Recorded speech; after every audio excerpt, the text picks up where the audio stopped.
So today I'm talking about American Honey, and it's not that bad Lady Antebellum song.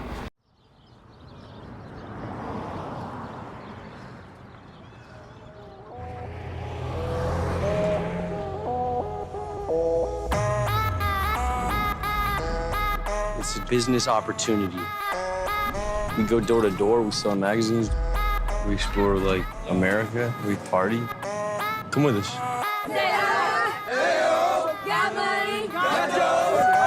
You got anybody who's gonna miss you? Not really. Okay, good. You're hired. It's a party! It's Jake. Hey, can I party too? What are you doing? Jake! Now, get the keys, get the money. Car. Jump in the car, jump in the car. Do you have any dreams?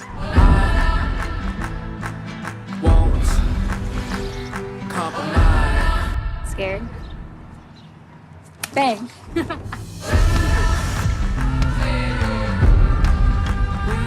So hey and welcome to Owen Sound. Today we're going to be talking about American Honey. This is the new movie from Andrea Arnold. Andrea Arnold's unknown in the mainstream movie sphere. She's mostly known for some indie flicks, including an adaptation of Wuthering Heights. The movie stars Sasha Lane as Star and Shia Labeouf as Jake, two young adults trying to find their way through the world. Star is a young adult living just below the poverty line when she meets Jake and his gang of other young adults who are selling magazines, going state to state, going door to door, selling these magazines to make money. Basically, the plot follows them as they go town to town, and she grows as a person, and you see the kind of growth between all the characters and the conflicts that arise from this. This movie is really looking to be one of the giant Oscar bait movies with the whole poverty angle, the long indie side of the movie, and just the overall way that the movie is carried out seems to really be going for this Oscar thing. Now, right away, Sasha Lane and Shia Labeouf's performances are those standout of this movie. They're really great. Sasha Lane is really believable as her character, and so is Shia LaBeouf, really, although he is very annoying at certain times in this movie, especially coming from the last thing Shia LaBeouf doing is the do it thing. Going off of that, he really delivers on this performance here, and him and Sasha Lane just have great chemistry together on screen, and it's a really great performance from both of them. Now, I know a lot of critics are going to love this movie, and it is going into the Oscar bait category, but I didn't like this film that much. My biggest problem with the movie is that it's 3 hours long, and for a nothing much happens, mostly character development film, this is really just plain old too long, and 3 hours worth nothing happening that much throughout the movie, or even by the end of the movie, is just plain old too long. It's a time that should be reserved for something like a Lord of the Rings, some sort of epic,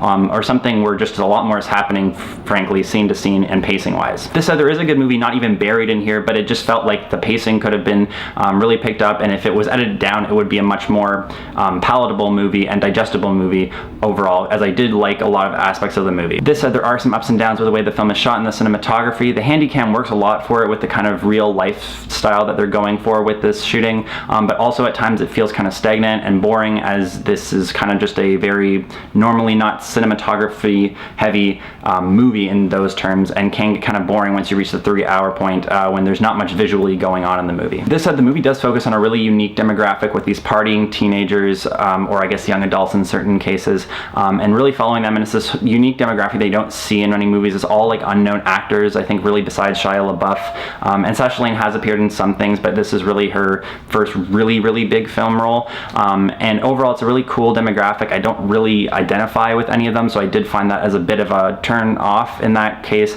but it is interesting to see this demographic, and it's totally unique. This said, given the length too, nothing really happens. Even with Star's character development, we find that she does rise to the occasion a lot and starts making her own decisions with how she wants to do things, even though everybody says that Shia LaBeouf's character Jake is really the one who's driving all the sales, and she really does build into her own character and own great salesman in this respect. But by the end of the movie, it really just doesn't feel like enough has happened and that she is that much better of a salesman or anything in this regard, to find that she has grown as a person and is understanding what she wants more. But just given the 3 hour length, it just feels like this wasn't enough character development or plot development overall to really warrant the really long time of the movie. This said, the ending is kind of an up and down too, as it works in a certain respect, but given the length of the movie, having this whole it's about the journey, not the destination, does work, but it feels like, given 3 hours, that this was a little too long to give us an ending of this nature. On this note, though, Star really does grow throughout the movie, and you really find her as a strong female character in this movie, and I just felt like Sasha Lane delivered a really powerful performance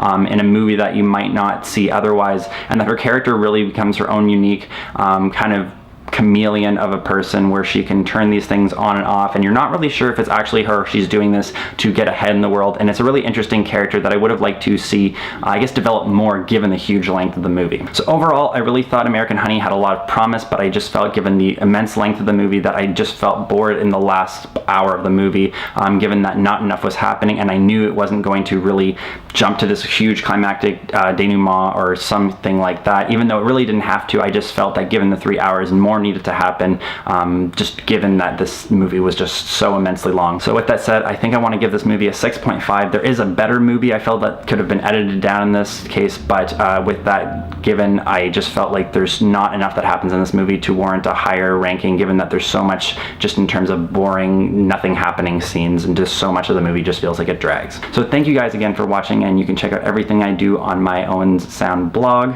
and you can check out the podcast that I do with my friend Michael, and we just posted a recent episode of this. This is of course the Real Deal podcast, where we talk about Shin Godzilla, talk about The Accountant, which I'm actually going to go see right now, and tons of other movies that you've heard me reviewing over the past couple weeks. Thanks for watching.